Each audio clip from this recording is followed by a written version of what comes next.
Setiap pemimpin itu punya power. Kita tidak bisa sangkali itu, ya.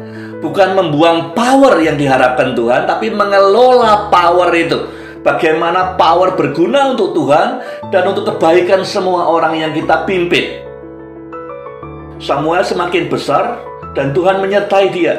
Tidak ada satupun dari firman-Nya yang dibiarkan gugur. Artinya apa? Semua yang diperkatakan oleh Samuel waktu dia bertumbuh, dari kecil, remaja, pemuda, dewasa, semua yang dia omongkan Tuhan genapkan. Tujuannya Samuel ngomong soal pengakuan, minta dikoreksi segala macam, ujung-ujungnya adalah ingin menolong orang Israel supaya paham hatinya Tuhan, paham perspektifnya Tuhan. Kamu mau mikir hatinya Tuhan, jangan cuma mikirnya hatimu sendiri terus.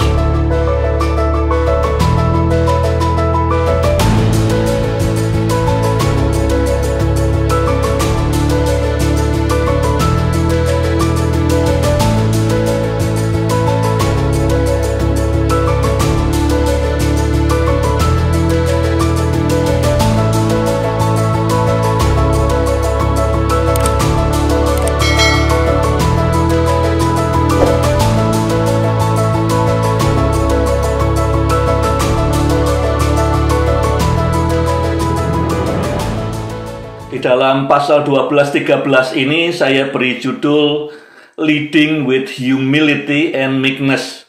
Memimpin dengan kerendahan hati dan dengan kelembutan hati.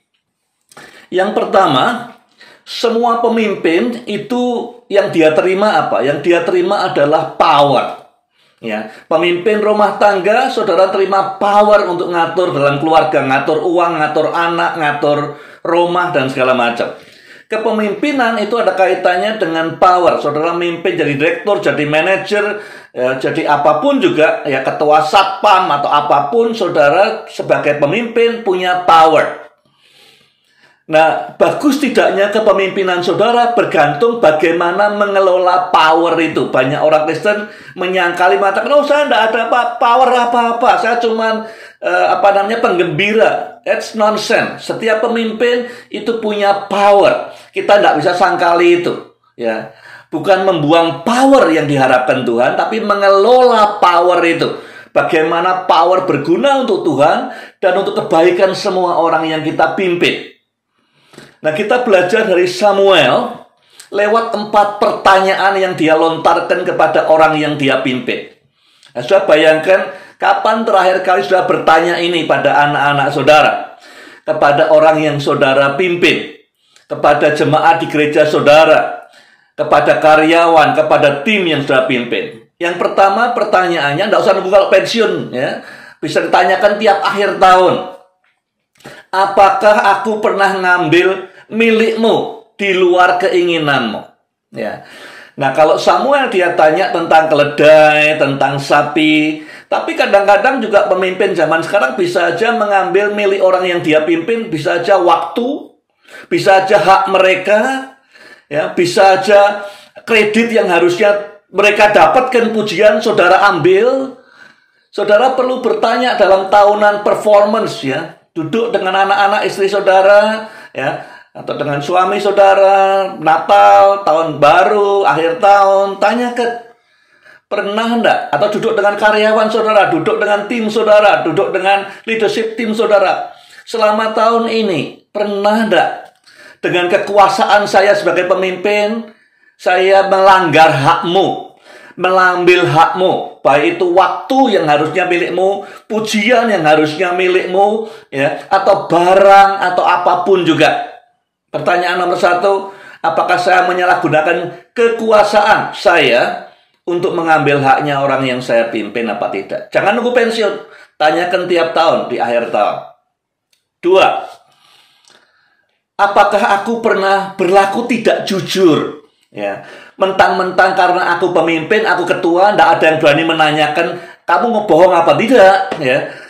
Saya bohong, atau bohong putih, atau bohong separuh, ya. Tanyakan kepada anakmu, istrimu, suamimu, atau orang yang kau pimpin di akhir tahun, apakah aku pernah membohongi, atau berlaku tidak jujur, atau kurang jujur, menyalahgunakan kepercayaan yang kau berikan kepadaku. Pernah enggak aku menggunakan kepercayaan yang diberikan istri, anak-anak kepadaku, yang diberikan jemaat kepadaku? Yang ketiga, tuntunannya Samuel pada semua pemimpin adalah, pernah enggak aku menekan, menindas, karena mentang-mentang aku ketua, punya kekuatan, kekuasaan, ya, bisa menindas, membuat kamu sengsara, menderita, ya, karena aku, ya. Apapun alasannya, orangnya sudah pimpin. Pernah enggak ngalami penindasan, saudara? Yang keempat, apakah aku pernah menerima suap? Suap itu tidak selalu uang, ya, bisa aja fasilitas, bisa aja pujian, bisa aja janji-janji, koneksi. Pernah tidak terima suap sehingga menutup kesalahan orang, menutup hal-hal yang tidak benar, yang harusnya dibenarkan? Pernah tidak terima suap sehingga membelokkan kebenaran? Nah, Samuel menanyakan 4 hal ini untuk menguji apakah selama ini dia mengelola kekuasaan yang dipercayakan kepadanya oleh Tuhan dan oleh bangsa Israel dengan baik apa tidak.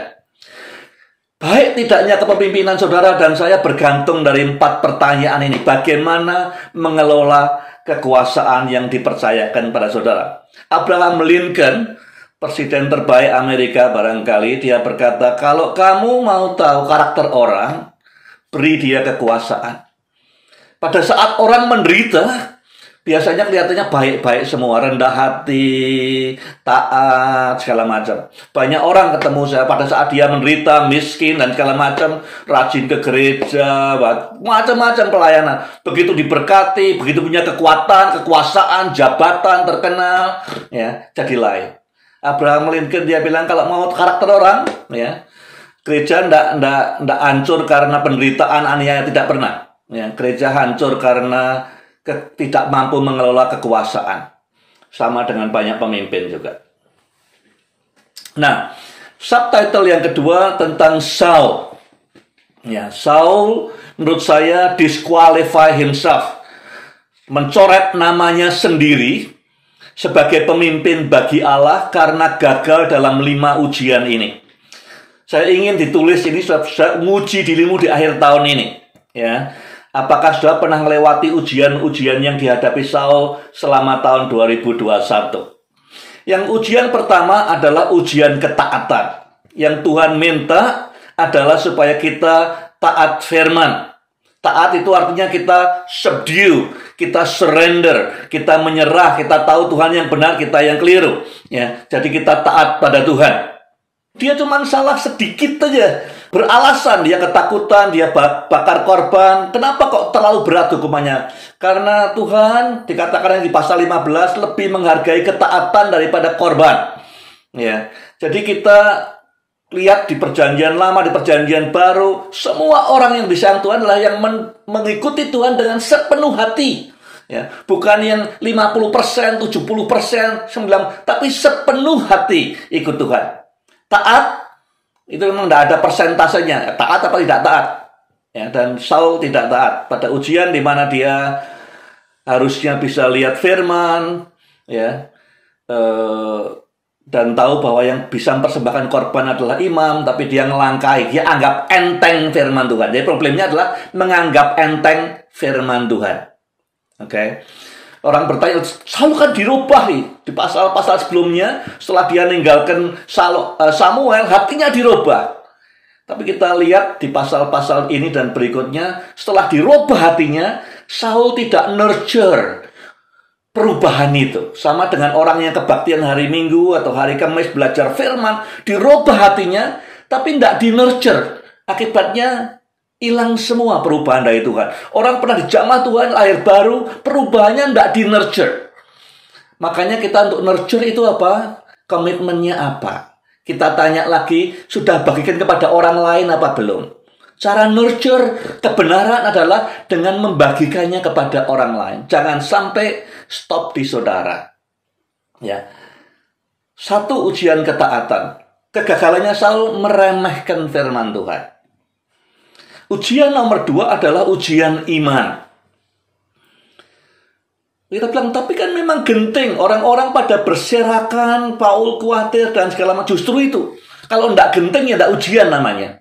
Ya, pada saat genting, mepet, pada saat bisa enggak kita percaya pada Tuhan. Bahwa Tuhan tetap menyertai. Seperti yang dikatakannya di pasal yang lalu. Kalau ini terjadi, maka jangan khawatir.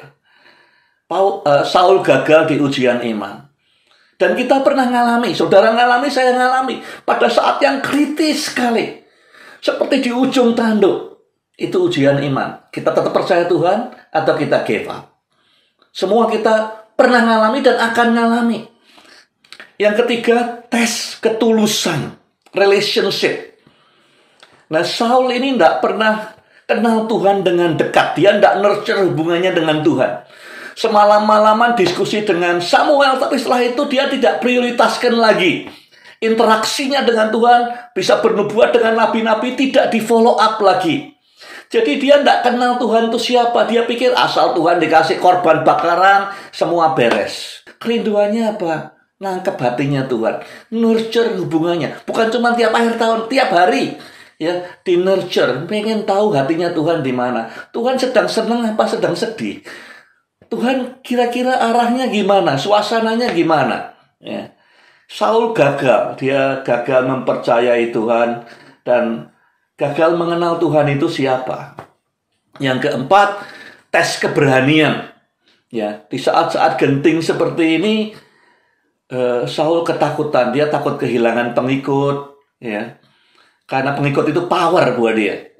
Ya, sama seperti kalau orang punya pengikut Instagram, followers berapa juta, itu kayak power. Power bisa artinya uang, ketenaran, dan segala macam. Ya, Saul takut kehilangan itu. Jadi kemudian dia gagal dalam tes keberanian untuk bergantung pada Tuhan. Yang terakhir, ujian kepemimpinan. Saul takut kehilangan nyawanya. Harusnya pemimpin takut kehilangan nyawa pengikutnya. Yang dia pikirkan harus melindungi pengikutnya. Seperti gembala melindungi domba-dombanya. Tetapi yang ditakutkan Saul bukan apa yang bakal menimpa pasukannya, tapi apa yang bakal menimpa dia. Nah, itu gagal sebagai ujian pemimpin. Pemimpin adalah ada untuk orang yang dia pimpin. Tapi yang dipikirkan Saul justru dirinya. Dia takut nanti kalau orang-orang Filistin menyerang, dia akan habis dan segala macam. Jadi 5 ujian ini coba ditulis, ya coba direnungkan. Apakah sudah pernah mengalami ujian ini? How are you doing? Bagaimana saudara melewati ujian ini tahun-tahun yang sudah lewat? Nah, saya lihat siapa yang nulis kitab Samuel ini, mungkin dari timnya Samuel, ya, dari para imam yang menyimpan semua dokumen ini, mencoba melihat antara Musa dengan Samuel, mencoba disejajarkan sebagai 2 orang yang paling disayang oleh Tuhan, yang paling dekat dengan Tuhan, yang dapat favor daripada Tuhan. Kalau Musa itu yang bawa mereka keluar dari Mesir, Samuel itu yang establish Israel di tanah perjanjian. Kita lihat ada 2 ayat yang menarik. Yang pertama ditulis oleh Raja Daud di dalam Mazmur 99 ayat 6. Dia katakan Musa dan Harun di antara imam-imam. Samuel orang yang berseru pada Tuhan. Mereka berseru ya antara Musa dan Samuel dan ia menjawab mereka. Loh, kenapa bukan Musa dan Abraham atau yang lain-lain? Kenapa Musa dan Samuel? Di dalam Yeremia berapa ratus tahun kemudian Nabi Yeremia ya menulis dalam Yeremia 15. Pada saat itu Israel sudah sedang menuju kehancurannya, sudah hampir dibuang ke Babylon. Semua nubuatan nabi-nabi diabaikan semua. Sudah di point of no return. Yeremia berkata, sekalipun jika Musa dan Samuel berdiri di hadapanku, kata Tuhan, hatiku tidak akan berbalik kepada bangsa ini. Jadi saya baca kalimat ini artinya, di antara semua pendoa di perjanjian lama, di antara semua nabi pemimpin di perjanjian lama, yang paling gampang meluluhkan hatinya Tuhan, 2 orang ini, Musa dan Samuel. Tuhan ngomong, meskipun kamu undang Musa, yang bertemu dengan Tuhan muka dengan muka. Samuel yang disayang Tuhan demikian rupa. Meskipun dua orang ini berdiri di hadapanku, tetap tidak bisa merubah nasibnya Israel. Artinya ini dua orang yang dekat di hatinya Tuhan, dapat favornya Tuhan, disayang Tuhan luar biasa. Ya, saya punya kerinduan menjadi pemimpin yang seperti Samuel, yang disayang Tuhan. Tuhan belani, mikirkan Samuel demikian rupa. Di 1 Samuel 3:19 dikatakan, ya, Tuhan meneguhkan Samuel, berpihak padanya. Samuel semakin besar dan Tuhan menyertai dia. Tidak ada satupun dari firman-Nya yang dibiarkan gugur. Artinya apa? Semua yang diperkatakan oleh Samuel waktu dia bertumbuh, dari kecil, remaja, pemuda, dewasa, semua yang dia omongkan, Tuhan genapkan. Tuhan belani. Tuhan tutup. Tidak ada satupun yang dikatakan Samuel yang tidak tergenapi. Itu kan luar biasa. Ya. Apa yang dikatakan Samuel, Tuhan kerjakan. Yang kedua, di 1 Samuel 8, Samuel sedih waktu orang Israel minta raja. Tuhan perlu-perlunya datang ke Samuel dan menghiburkan Samuel. Bilang, Samuel, kamu tidak usah sedih. Yang ditolak mereka itu aku, bukan kamu. Mana ada pemimpin lain? Tuhan hadir dan berkata, jangan sedih. Jangan kamu down. Ya, bangkit. Yang ditolak mereka itu aku, bukan kamu. Yang ketiga, Tuhan console, Tuhan menghiburkan Samuel. Dia berdiri di belakang Samuel. Nanti di pasal 16, ya, sampai lama Samuel sedih karena kegagalan Saul. Tuhan datang dan berkata, Samuel, sampai kapan kamu mau menyesali sedih? Ya, dia pernah cium Saul waktu dia ngurapi Saul. Sampai kapan? Sudah, sekarang berdiri, urapi pemimpin berikutnya, yaitu Daud. Jadi penulis-penulis di Perjanjian Lama mencoba menyandingkan Musa dengan Samuel sebagai pemimpin-pemimpin yang dekat di hatinya Tuhan. Ya. Dalam hal apa saja? Yang pertama, saya rasa pelajaran yang kita peroleh dari Musa dan Samuel adalah memimpin dengan kasih. Lah, di buku-buku leadership ini nggak ada. Biasanya memimpin dengan integritas, memimpin dengan resolve, ya, tegas, ya, inovatif dan segala macam. Tapi saya lihat Musa dan Samuel ini memimpin dengan kasih.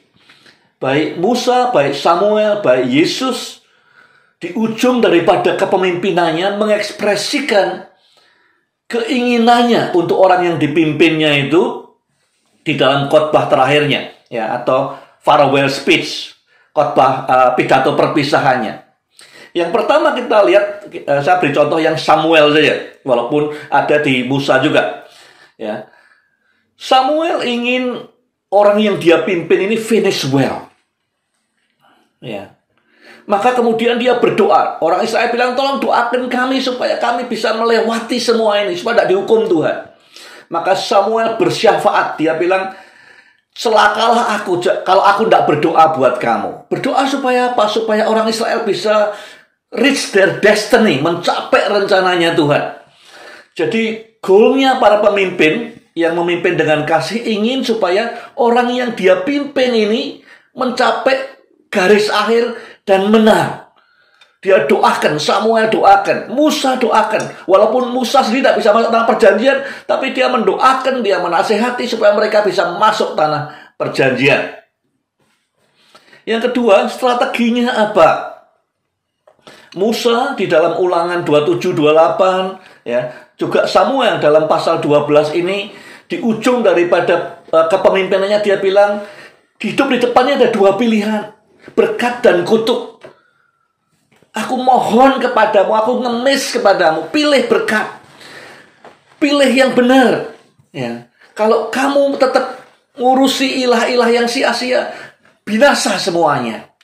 Jadi di pasal 12 ayat 24, Samuel plead, minta, mohon kepada orang Israel, choose well. Di depanmu ada dua jalan yang bercabang. Jangan milih kesia-siaan, milih Tuhan. Ya, sebagai Tuhan dan Rajamu. Strategi yang kedua yang diberikan adalah, kalau sudah lihat pasal 12, tujuannya pasal 12 itu apa? Tujuannya adalah untuk menolong orang Israel memahami kekeliruannya dan berbalik. Strateginya Samuel gimana? Dia mulai buka dirinya dulu. Coba, aku salah apa? Periksa dulu. Orang Israel bilang, kamu tidak punya salah apa-apa. Oke. Kalau gitu, sekarang aku yang ngomong. Salahmu ini di sini loh. Kamu ninggalkan Tuhan, berkali-kali Tuhan nolong kamu. Dan sekarang tambah lagi kamu minta raja, itu nyakiti hatinya Tuhan. Jadi tujuannya semua proses di pasal 12 menyadarkan orang Israel, kamu ini nyakiti hati Tuhan. Kemudian orang Israel bertobat, tolong doakan di atas semua dosa kami nambahi dosa kami dengan minta raja. Tolong mintakan pengampunan. Jadi tujuannya Samuel ngomong soal pengakuan, minta dikoreksi segala macam, ujung-ujungnya adalah ingin menolong orang Israel supaya paham hatinya Tuhan, paham perspektifnya Tuhan. Kamu mau mikir hatinya Tuhan, jangan cuma mikir hatimu sendiri terus. Ya, Yesus pada ujung pelayanannya di bumi, di pasal 13 Yohanes, waktu dia sadar waktunya sudah tiba untuk dia berangkat, maka dikatakan sama seperti yang sudah-sudah. Dia mengasihi murid-muridnya demikian. Sekarang dia mengasihi mereka sampai pada kesudahannya. Sampai pada matinya dia mengasihi mereka. Dengan kematiannya dia mengasihi mereka. Saya pernah diminta di Compassion dulu ngasih sesi Lead Like Jesus. Saya sembahyang 2 minggu, saya bilang saya tidak sanggup. Karena lead like Jesus artinya saya mengasihi orang yang saya pimpin dan rela mati untuk mereka. Saya terus terang belum sampai sana. Tapi saya mau sampai sana. Ya. Lead with love. Memimpin bukan menggunakan orang kita pimpin untuk mencapai goal, tapi goalnya adalah orang yang kita pimpin supaya mereka sampai destiny mereka. Yang berikutnya adalah leading with integrity. Belajar dari Musa dan dari Samuel. Memimpin dengan integritas. Hidup mereka transparan. Ya, dibuka, dikatakan di dalam tadi. Kamu lihat semua hidupku. Musa juga bisa lihat hidupnya. Ya, bisa kelihatan semua. Nothing to hide. Karena semua yang saudara sembunyikan, itu yang menggerogoti umur dan sukacita saudara. Ya, semua kalau diakui di hadapan Tuhan, di hadapan suami, istri, mentor saudara, itu rilis buat saudara.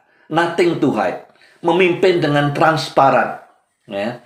2, invite people yang saudara pimpin untuk mengoreksi saudara.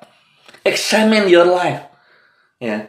Seperti saya berkali-kali berkata, kita tidak pernah bisa lihat wajah kita sendiri. Orang yang kita pimpin lihat kita. Perspektif mereka penting. Istri lihat suami, suami lihat istri. Perspektif mereka penting. Ya. Dan kalau kita berkata kepada orang yang kita pimpin, examine my life, kita berkata nothing to lose. It's only gain. Mendapat input-input dari orang yang kita pimpin. Kalau kita mengasihi mereka, memimpin dengan kasih, inputnya selalu baik buat kita. Ya. Examine my life. Suami-suami ajak istri examine my life. Istri ajak suami examine my life. Ya. Anak-anak diajak examine my life. Tim kita, karyawan kita examine. Ya. Apa yang perlu saya perbaiki? Nothing to lose. Kalau orang takut kehilangan kekuasaan, takut kehilangan jabatan, tidak mungkin berani bertanya seperti yang ditanyakan oleh Musa dan Samuel. Yang ketiga, berbicara dari vulnerability. Ya, artinya saya bisa aja keliru, tidak ada pemimpin yang sempurna. Ya, Samuel berkata, kalau kamu bisa mendapati saya ini, bukan defensif ya. Kalau jangan seakan kamu silahkan kritik saya, tapi ya awas nanti pulang lewat mana gitu, bukan gitu. Tapi ya dia buka dirinya, kalau ada yang aku ambil, tak kembalikan, dia bilang. Bisa aja aku berbuat kekeliruan yang aku tidak tahu. Jadi vulnerable. Jadi aku bukan tidak ada pemimpin yang sempurna. Ada saja kejadian di mana saya tidak sadar buat keliru. Ya, tapi dia kemukakan, tolong kalau sampai saya berbuat sesuatu yang saya tidak sadar, ya kamu tahu, beritahu. Saya mau rubah itu. Kalau ada yang saya ambil sapinya, saya mau kembalikan. Demikian kata Samuel. Topik berikutnya adalah leading with humility and meekness. Nah, saudara ingat di kitab Bilangan pasal 12, ya, dikatakan Musa itu, saya bacakan sedikit aja di sini. Musa 12 ayat 3. Adapun Musa ialah seorang yang sangat lembut hatinya, lebih dari setiap manusia di atas muka bumi. Ya. Lembut, meekness, gentle, tender, gampang dibentuk, lembut. Ya. Memimpin dengan lemah lembut, tender, bukan artinya permisif, apa-apa iya, ya, bukan itu. Lembut itu artinya mudah dibentuk oleh Tuhan, dialirkan oleh Tuhan, tidak tersinggungan, tidak marah, tidak kaku, tidak keras, tidak kasar, ya. Tanda-tandanya apa? 1 pasal 12 ayat 1. Mendengarkan. Samuel berkata, aku sudah mendengarkan. Ya. Pemimpin yang lemah lembut itu mendengarkan orang yang dia pimpin. Ya, kalau orang tidak lemah lembut, dia selalu curiga orang yang dia pimpin pasti akan merebut kedudukannya, iri, dengki, kritik, dan segala macam. Samuel berkata di pasal 12, aku sudah mendengarkan engkau. Listening, bukan cuma hearing, listening. 12 ayat 3, open for correction, membuka diri untuk dikoreksi. Ya, aku bisa salah, ya. Tolong examine my life. Pemimpin yang lemah lembut. Musa, ya, berapa kali dia dikritik. Nah, Samuel di pasal 12 ayat 19 diminta oleh orang Israel berdoa. Ya. Berdoa untuk kami supaya kami jangan gagal. Samuel berkata, aku akan berdosa kalau aku tidak berdoa buat engkau. Di pasal 12 di kitab Bilangan, waktu itu Miriam dan Harun mengkritik Musa karena dia menikahi perempuan Kus. Ya. Kemudian Tuhan berkata, kok berani-beraninya loh kamu tuh ngeritik hambaku Musa yang ngomong bertatapan muka dengan aku, belum ngerti kasusnya sudah berani ngomong. Kemudian Tuhan menghukum Miriam dengan kusta. Waktu Musa tahu itu, Musa jerit ke Tuhan, Tuhan sembuhkan dia, sembuhkan kakakku ini, sembuhkan Miriam. Sama dengan Samuel, ini orang-orang yang nolak dia, orang yang berkata kamu sudah tua, kamu ayah yang gagal, kamu tidak bisa sesukses orang Filistin. Ya. Ini orang-orang yang mungkin secara lahiriah menyakiti Samuel. Justru Samuel berkata, berdosalah aku kalau aku tidak berdoa buat kamu. Yang keempat, injected hope. Selalu dalam tiap kesempatan saudara injek, suntikan pengharapan. Samuel berkata, Tuhan yang sudah panggil kamu, dia tidak akan meninggalkan kamu. Pada saat lihat hatinya orang Israel, dia selalu injek hope. Ya, saudara, kapan terakhir kali saudara suntikan pengharapan di anakmu, di anak buahmu, di jemaatmu? Injek hope setiap saat ada kesempatan. Yang kelima, never given up. Ya, bayangkan, saya lihat Tuhan itu, saya kagum. Orang Israel bolak-balik gagal, bolak-balik gagal. Tuhan tidak give up. Ya, Samuel juga sama. Ya, Musa juga sama. Bahkan waktu Tuhan mau menghukum orang Israel, Musa berkata, Tuhan ampuni bangsa ini. Lebih baik namaku dicoret dari kitab kehidupan daripada Tuhan tidak menyelesaikan rencanamu buat bangsa Israel.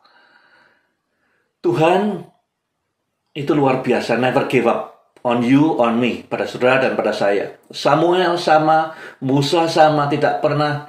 Ya, kadang-kadang mungkin yang menyebabkan Musa tidak bisa masuk Kanaan ya orang Israel, tapi dia tidak pernah give up, dia terus berharap dan berdoa supaya orang yang dia pimpin pada ujungnya akan berhasil mencapai destiny-nya.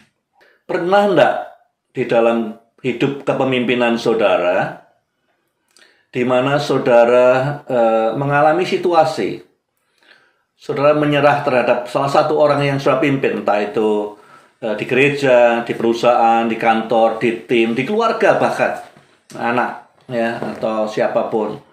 Saudara sudah give up, ya, atau bahkan berpikir sudah tidak bisa lagi dirubah. Ya, sudah tidak ngomong tapi tidak mungkin sudah berubah orang ini. Ya, berbuat keliruan diulang lagi, ya. Mencoba gagal lagi, give up, sudah kira-kira seperti itu. Pernah nggak ngalami seperti itu? Ya, atau berpikir seperti itu, atau hampir ke sana? Ceritakan pengalaman saudara. Jadi bukan soal salah, benar, jelek, bagus, tapi interaksi saudara dengan Tuhan pada saat menghadapi itu bagaimana?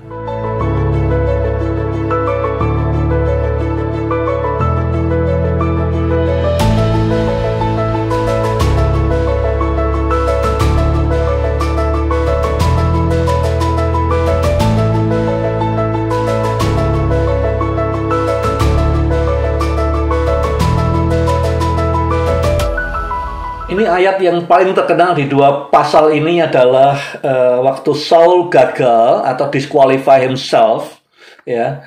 Dikatakan God sought for a leader after his own heart.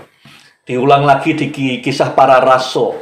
Tuhan menemukan dan sudah mengangkat seorang pemimpin yang after his own heart. Nah, after his own heart ini menarik, ya. Di dalam bahasa Indonesia diterjemahkan orang yang berkenan hatinya pada Tuhan. Jadi pada saat Tuhan lihat Saul fail, disqualify himself, ya, dengan 5 ujian tadi, dia mencari dan menemukan dan mengangkat seorang yang hatinya berkenan kepadanya. Ya, itu diulang di Kisah Rasul. Tuhan menemukan orang yang berkenan di hatinya. Nah, kata after his own heart itu bisa berarti melekat, berpaut, selaras, dan berkenan. Ya, jadi 4 kata tadi. Di dalam NIV, ya, dikatakan after his own heart. Tuhan memilih orang yang berkenan atau selaras atau berpaut atau melekat di hatinya, yaitu Daud. Ya. Nah, di dalam terjemahan Message dikatakan God is out. Tuhan pergi keluar mencari penggantinya Saul. Alkitab Message bahasa Inggris. This time he'll do the choosing. Jadi waktu Saul dulu, walaupun kelihatannya Tuhan yang milih, tetapi yang nyodorkan adalah orang Israel kriterianya. Kami ingin punya raja seperti bangsa-bangsa lain.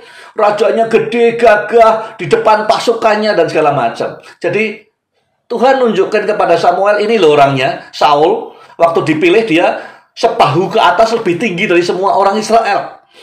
Memang Tuhan yang nunjuk, tapi itu pilihannya orang Israel. Ya, orang Israel sudah berkata kriterianya sama seperti raja-raja lain. Yang paling hebat pokoknya secara fisik. Ya. Di Message dikatakan, now he will do the choosing. Artinya Tuhan yang menentukan pilihannya. Pertanyaannya tentunya, bagaimana dan di mana Tuhan menemukan Daud? Pertama-tama kita harus definisikan poolnya dulu. Kalau punya pemimpin, ya saudara, di gereja cari pendeta, ya, cari pemimpin di dalam pelayanan, di perusahaan, poolnya apa dulu? Siapa saja kandidatnya? Ya, kita mau bicara soal itu. Ya, poolnya kayak apa? Definisikan lingkupnya yang di mana kita mencari kandidat pemimpinnya. Nah, waktu Samuel berkata ini dalam pasal 13 ayat 14, diperkirakan usianya Daud mungkin sekitar antara 8 sampai 14 tahun. Ya, masih muda sekali. Ada yang mengatakan bahkan 6 sampai 14 antara itu. Ya. Waktu diurapi mungkin diperkirakan usianya Daud sekitar 14-15 tahun. Jadi ini peristiwa sebelum itu. Ya. Jadi masih anak-anak. Jadi yang pertama saya pelajari dari modelnya Tuhan mencari pemimpin, ya. Anak-anak termasuk di dalamnya, bahkan terpilih. Ya, Daud mungkin masih usia 8 tahun, 9 tahun, 10 tahun, kita tidak tahu. Dalam proses pencaharian kepemimpinan terpenting dalam sejarah dan agenda Allah, anak-anak tidak di-exclude. Anak-anak di dalam pool itu. Ya, seringkali kita sekarang kalau cari pemimpin, anak-anak tidak dihitung. Zaman sekarang bahkan ada jabatan tertentu, anggota DPR ada batas umurnya. Saya pikir ini kita kehilangan semua potensi besar kerajaan Allah kalau anak-anak tidak dilibatkan dalam seleksi. Ya. Dalam memilih raja terbesar Israel, Tuhan mencari anak-anak tidak di-exclude. Anak-anak di dalam pencarian raja terbesar Israel di-include oleh Tuhan. Ya, dia tidak cuma cari orang-orang yang 30 tahun ke atas atau 40 tahun ke atas yang punya pengalaman banyak, tapi poolnya di-define dulu. Anak-anak jangan di-exclude. Yang kedua, dia juga mau include orang-orang yang di luar lampu sorot. Nah, biasanya kalau kita cari pemimpin, ya, baik gereja, baik perusahaan, baik tim pelayanan, kita cari orang-orang yang sudah menonjol, yang sudah biasa dikenai lampu sorot, ya, orang-orang yang punya pengalaman-pengalaman sukses. Tapi Tuhan mencari Daud tidak hanya yang di limelight, tidak hanya di lampu sorot, tapi yang di luar, yang mungkin kelihatannya cuma background, di kegelapan di belakang pemain utama, bahkan yang di belakang panggung, behind the stage. Ya. Waktu Daud datang pasal 16, Samuel datang ke rumahnya Isai, satu persatu yang di limelight, ya, Eliab segala macam dikeluarkan, orang-orang hebat anaknya Isai. Tidak ada satupun yang dipilih Tuhan. Terus Samuel bertanya pada Isai, semuanya sudah keluar. Isai berkata, masih ada satu yang the youngest. Ya, the youngest itu tidak dihitung waktu itu. Ya, artinya dia tidak di lampu sorot, the youngest. But he is standing the sheep. Dia di luar daripada panggung. Di luar sana di kebun. Tidak di atas panggung. Di belakang stage sama sekali. Jadi Tuhan memutuskan dalam pencarian pemimpin yang penting ini, dia tidak mau exclude, tidak mengeluarkan orang-orang yang mungkin tidak diberi lampu sorot maupun yang tidak di atas panggung. Semua ya di-include, termasuk yang di padang, termasuk yang tidak di lampu sorot. Dalam surah milih pemimpin, ya, jangan terjebak hanya yang kelihatan di lampu sorot di atas panggung. Ya, kadang kita kehilangan berlian-berlian pada saat kita tidak memperhatikan seperti waktu Tuhan memilih Daud. Yang ketiga, batasannya Tuhan apa? Dia memberi limitation sekarang. Dia hanya akan memilih orang-orang yang sedang memimpin. Bukan sekedar orang yang tahu soal kepemimpinan. Saudara mungkin punya resume, saya ikut Bible Study Leadership 2 tahun, that's not count. Itu tidak dihitung. Tapi yang sedang memimpin. Ya, bukan sekedar orang yang punya posisi. Kadang-kadang orang punya posisi tapi tidak memimpin. Ya, posisinya direktur tapi tidak memimpin, tidak ngambil keputusan, tidak memberi teladan dan segala macam.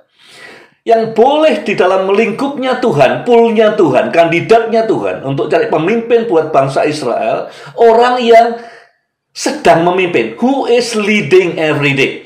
Daud waktu itu dikatakan di padang setiap hari memimpin domba-dombanya. Dombanya ikut dia. Dombanya dilindungi sama dia. Dombanya diberi makan sama dia. Bukan soal posisinya, aku adalah gembala, bukan. Tapi soal apa yang dia buat untuk domba-dombanya, he is leading. Itu sebabnya saya katakan, saudara tidak bisa menjadi pemimpin baik hanya dengan ikut program master dalam leadership. Tidak bisa hanya dengan ikut Bible study soal leadership. Tidak bisa hanya dengan baca buku 5 buku leadership. Tidak bisa. Saudara harus memimpin. Ya, buat resolusi tahun depan saya akan buka Bible study saya sendiri. Saya untuk ponakan saya, cucu saya, anak saya, tetangga saya. Tapi saudara harus memimpin sesuatu. Di perusahaan, di rumah, di tim, atau bikin Bible study sendiri. Harus memimpin. Dalam kriteria ini jelas sekali, ya, kedudukan, pengetahuan, itu tidak jaminan. Saudara memimpin orang lain. Ya. Dan yang keempat, Tuhan lihat hati. Pada saat Eliab dan adik-adiknya ditolak, Tuhan bilang pada Samuel, ya, orang seringkali ya bangsa Israel lihat muka, lihat paras, lihat postur. Tapi Tuhan lihat hati. Hati apa yang dilihat di dalam Daud? Hati yang mengasihi Tuhan. Hati yang desiring God. Ya, Tuhan jadi, dia bilang, lebih baik 1 hari di rumah Tuhan daripada 1000 hari tempat lain. Desiring God. Longing for God. Pursuing God. Kejar Tuhan. Pursue. Rindu Tuhan. Nah, kalau Tuhan mengadakan pemilihan lagi untuk pemimpin berikutnya, dia cari dan dia mau angkat hari ini. Apakah dia mendapati saudara? Entah umurmu 8 tahun seperti Daud waktu itu, atau 80 tahun hari ini. It doesn't matter. Ya, tapi apakah sudah masuk dalam 4 scope ini? Ya, range umur tidak jadi masalah. Saudara pernah tampil di mimbar, pinter khotbah atau enggak, tidak jadi masalah. Saudara di belakang layar selama ini tidak jadi masalah. Tapi kalau sudah mimpin apa tidak? Apakah hatimu desiring God, loving God, rindu Tuhan lebih daripada yang lain, mengejar Tuhan setiap saat, atau hanya kalau ingat, atau sambil lalu, atau hanya kalau kemis?